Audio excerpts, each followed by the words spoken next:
Você provavelmente já viu alguém dizendo que o Starossa pisaria na Frieren, ou então alguém falando que a Frieren simplesmente apagaria ele da existência. Mas e se eu te dissesse que nenhuma dessas respostas está realmente correta? Porque quando a gente analisa os dois personagens sem favoritismo, essa luta fica muito mais interessante do que parece. Então hoje vamos analisar força, velocidade, resistência, magia, habilidades especiais, tudo o que encobre esses personagens e descobrir quem realmente venceria.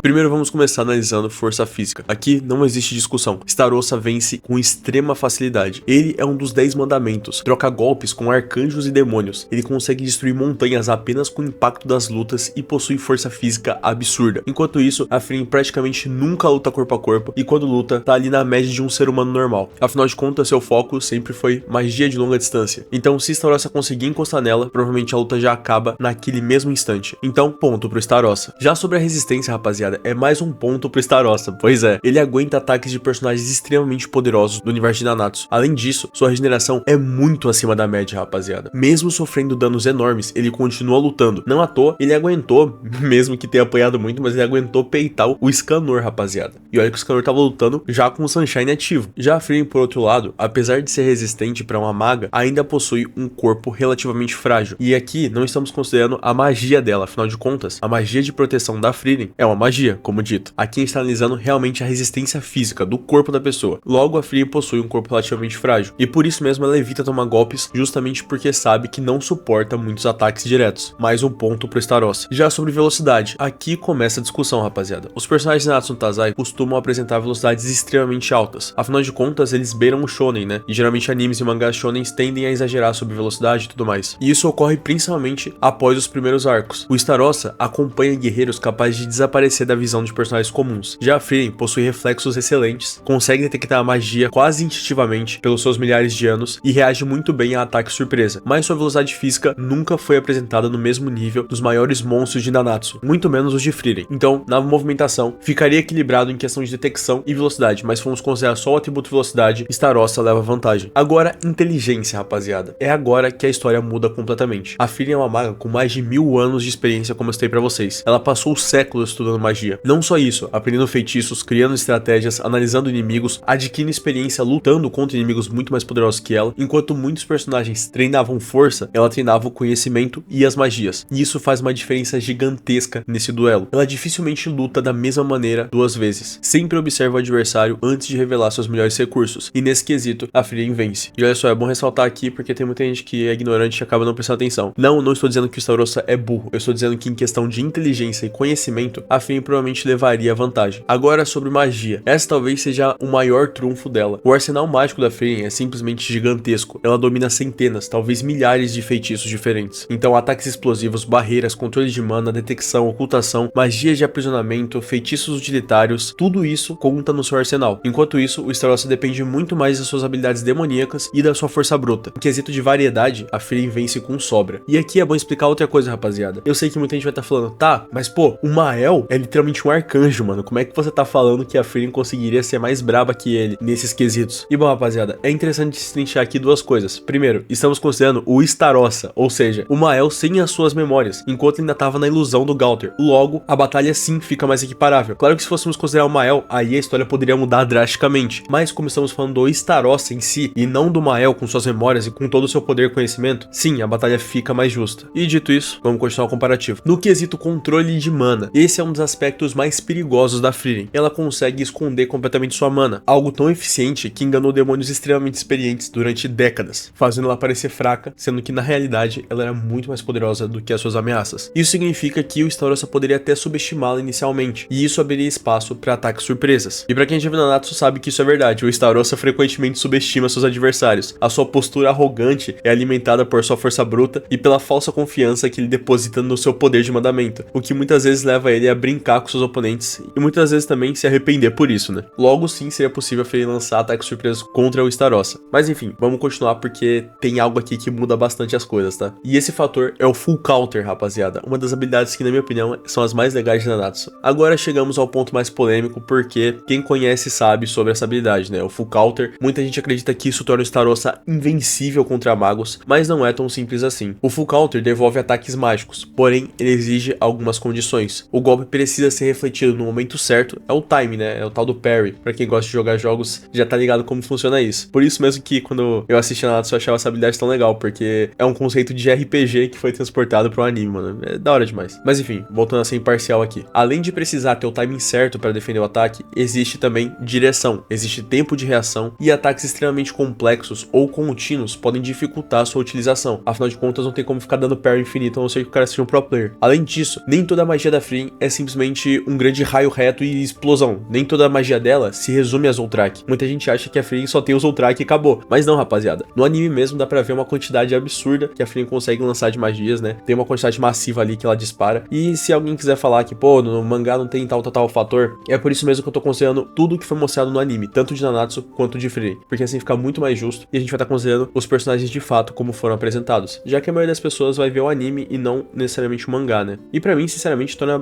tudo muito mais legal, rapaziada. Então, pô, sem choro, tá? Então, como eu tava dizendo, ela possui explosões, múltiplos projéteis, barreiras, magias indiretas e ataques em sequência. Isso limita bastante tanto o arsenal do Starossa quanto o full counter, que poderia resolver tudo sozinho. Aqui, não. Claro que ainda seria extremamente perigoso. Se o Starossa acertasse o timing, ele poderia com certeza causar grandes danos pra Frieren ou mesmo prejudicar muito a sua reserva de mana, mas não significa vitória automática. Por isso, vamos continuar analisando. Também temos que considerar aqui o mandamento do amor, já que como o Starossa é um mandamento, né, ele até esse momento era apresentado como um demônio e irmão do Meliodas, temos que analisar o seu mandamento. E aqui existe outro detalhe importante. O mandamento do amor transforma pessoas incapazes de lutar quando sentem ódio diante de Starossa. Mas a questão é que a Frieren não sente ódio, rapaziada. Provavelmente a Frieren não sentiria ódio de forma alguma. A Frieren sempre demonstrou ser uma maga extremamente calma, que não cai em provocações, que não deixa seus sentimentos tirar em proveito e que nunca se abala, não importa a circunstância. É muito raro ver a Frieren se abalando de alguma forma. Ela costuma sempre enfrentar os inimigos de maneira extremamente fria e neutra, mesmo contra demônios. Ela raramente demonstra raiva, e na maioria das vezes ela apenas elimina o alvo porque entende que é necessário, e não por algum tipo de rixa pessoal. Então existe uma boa chance desse mandamento simplesmente não funcionar contra ela e ser inútil. Por isso é bom já tirar ele do carrinho, né, tirar ele do arsenal, porque eu realmente acredito, rapaziada, genuinamente que esse mandamento não funcionaria contra ela. Além de que também não dá pra ficar tentando fazer algumas suposições, tipo, ah, mas e se a Fern acabasse sendo eliminada na frente da Frieren pelo Starossa? Rapaziada, estamos considerando uma batalha 1x1, não ficar usando manipulações emocionais ou usando pessoas de refém. Isso é completamente irreal pros personagens, então temos que levar realmente em consideração uma batalha 1 contra 1, num ambiente plano, estilo Goku e Vegeta na saga dos Saiyajins, pelo menos antes da galera toda chegar, né? Distância. Esse fator decide boa parte da luta. Se a batalha começar perto, o Starossa possui enorme vantagem. Poucos golpes bastariam para derrotar a Frieren, mas se começar longe, a Frieren consegue bombardear continuamente o Starossa com magias, além de poder criar barreiras que a protegeriam, se reposicionar de localização voando, porque assim ela consegue voar relativamente rápido, testar habilidades também enquanto luta com ele para saber qual é mais eficaz ou não, analisar os seus padrões de ataque e de combate no geral e procurar alguma abertura. Ela é especialista exatamente nesse tipo de combate. E experiência, outro ponto interessante. Como eu citei para vocês, Frieren vive há mais de 1000 anos. Ela enfrentou inúmeros tipos de monstros, demônios e magos. O Starossa também possui muita experiência sim, mas ainda fica muito mais atrás em tempo de combate e estudo. Experiência pura vai pra Frieren. E então, analisando tudo isso, rapaziada, chegando à conclusão final, quem vence? A resposta depende muito da distância inicial. Se Starossa alcançar a Frieren rapidamente, ela dificilmente sobrevive. Sua resistência simplesmente não acompanha a força absurda dele. Por outro lado, se a Frieren conseguir manter distância e explorar toda a sua inteligência, a luta se torna extremamente complicada para o Starossa. Ela possui recursos suficientes para pressionar, testar o full counter, criar armadilhas e buscar uma abertura. Ainda assim, existe um problema enorme: a diferença de atributos físicos. Mesmo com toda a sua genialidade, Frieren ainda precisa lidar com um adversário muito mais rápido, muito mais resistente e muito mais forte que ela. E basta um único erro para tudo acabar. É tipo quando você tá lutando contra um boss, sabe? Se você ficar sempre usando estratégias contra ele, você vai de pouquinho em pouquinho tirando a vida dele até poder derrotar ele. Só que se o boss acertar um único hit, acabou, tá ligado? É meio que isso, nessa vibe de jogos Souls. Mas então, no veredito final, força vai pro Starossa, velocidade vai pro Starossa, resistência e regeneração, Starossa também, experiência pra Frieren, inteligência pra Frieren, versatilidade e controle de mana pra Frieren também. Então, num hacks, rapaziada, ocorreria um empate, já que ambos possuem habilidades capazes de mudar completamente a luta, somando então 4 pontos pro Starossa e 4 pontos pra Frieren. Mas no fim, rapaziada, sendo bem sincero com vocês, eu acredito que o Starossa vence na maioria das vezes. Na minha estimativa, seria algo em torno de 7 vitórias pro Starossa e 3 pra Frieren, ou pelo menos 6-4. Não porque a Frieren seja fraca, muito pelo contrário, ela é uma das magas mais inteligentes dos animes modernos, mas existe um ponto em em que estratégia simplesmente não compensa uma diferença enorme de velocidade, resistência e força física. Se ela conseguir manter a distância perfeita durante toda a luta, suas chances existem, mas basta um único avanço bem sucedido do Starossa para que o combate termine rapidamente. E é por isso que em algumas questões, força física pode sim superar a inteligência. Mas claro que se fossem alegar que a frente estaria com preparo, analisando seu inimigo ou coisa assim, aí a luta poderia variar, mas rapaziada, eu sinceramente não gosto de analisar dessa forma. Eu gosto de pensar os dois personagens cara a cara se enfrentando e começando um duelo. Logo, pra mim, faz muito mais sentido que a Frame perca nessa batalha. Mas comenta aí, rapaziada, sintam-se à vontade pra comentar pontos do porquê você acha que o Starossa ou a Frame poderiam vencer ou perder. É sempre interessante debater esse tipo de coisa. Claro, comentem de forma respeitosa, senão seu comentário vai ser apagado. Então, mano, não precisa ser um idiota, tá bom? Além disso, eu acho que é bom ressaltar, pra ninguém ficar comentando depois, que sim, se a Frame pegasse uma distância grande, ela poderia utilizar um buraco negro contra o Starossa e vencer. Mas tudo isso dependeria muito, muito mesmo do estado da batalha. Mas no geral é isso, rapaziada. Muito obrigado a todo mundo que viu esse vídeo até aqui. Por favor, se você puder, deixa um like, se inscreve no canal, compartilha que vai estar me ajudando demais. E um muito obrigado aos membros do canal. De verdade, rapaziada, vocês são zicas, mano. Então, muito obrigado mesmo. Por favor, acesse os links na descrição também, que vai estar me ajudando demais. E se você quiser, também se torne membro do canal, porque você vai estar tendo prioridade nas sugestões de vídeo que você comentar aí. Além de que, você vai estar me ajudando demais de quebra, tá bom? Mas no geral é isso, rapaziada. Não esqueça de beber água, agitar a postura de vocês. Um beijo, um queijo pra vocês, rapaziada. Um coração invisível pra vocês também. A gente se vê, com certeza, no próximo vídeo. Fique com Deus, rapaziada. E até mais. Tchau, tchau.